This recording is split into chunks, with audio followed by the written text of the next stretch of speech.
Assalamualaikum warahmatullahi wabarakatuh. Nama saya Muhammad Rizal Ramadan dari 12 MIPA 2. Di sini saya akan menjelaskan beberapa materi mengenai surat lamaran. Sebelum itu, saya akan memberitahu apa saja yang akan saya bahas di sini. Yang pertama, ada definisi, kedua jenis-jenis, ketiga fungsi, dan unsur-unsur serta sistematikanya. Baik, saya langsung jelaskan saja apa definisi dari surat lamaran. Surat lamaran pekerjaan sendiri adalah surat yang digunakan seorang pelamar untuk kerja, mengajukan diri kepada instansi atau perusahaan yang membuka lowongan pekerjaan atau jabatan. Surat ini bersifat resmi, sehingga bahasa yang digunakan adalah bahasa formal. Materi surat lamaran pekerjaan disampaikan kepada siswa kelas 12 sebagai bekal untuk melamar pekerjaan di masa depan. Pasalnya, kelas 12 SMA, MA, SMK, atau MAK yang sederajat adalah tahun terakhir siswa dalam program wajib belajar 12 tahun. Setelah lulus dari jenjang SMA, siswa dapat memilih untuk melanjutkan ke perguruan tinggi atau langsung bekerja. Jika siswa untuk langsung bekerja, materi ini dapat menjadi acuan dalam menyusun surat lamaran kerja. Jenis-jenis surat. Yang pertama, ada surat lamaran pekerjaan model gabungan, yakni surat digabungkan dengan riwayat hidup atau CV. Artinya, CV turut dimuat dalam surat yang akan dikirim. Yang kedua, ada surat lamaran pekerjaan model terpisah, yakni riwayat hidup atau CV dikirimkan sebagai lampiran.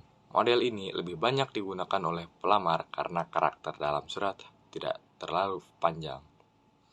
Masuk ke bagian fungsi. Surat lamaran pekerjaan ini berfungsi sebagai tanda tertulis yang resmi untuk mengajukan permohonan pekerjaan. Surat ini juga dapat berperan sebagai bahan pertimbangan bagi instansi dalam menerima pelamar. Selain itu, seperti surat lainnya, surat lamaran pekerjaan juga berfungsi sebagai alat komunikasi dari pelamar untuk instansi tujuan. Mengingat fungsinya yang cukup krusial, surat ini perlu disusun sebaik-baiknya dengan memperhatikan unsur atau struktur surat.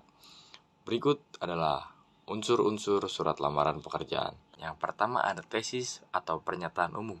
Bagian ini memuat salam pembuka, dan biodata pelamar. Yang kedua ada argumentasi, menjanjikan alasan untuk menerima pelamar. Bagian ini memuat informasi pendukung kompetensi pelamar, meliputi fotokopi ijazah, kurikulum vitae, atau sertifikat yang menunjukkan prestasi. Yang ketiga, ada penegasan atau penutup.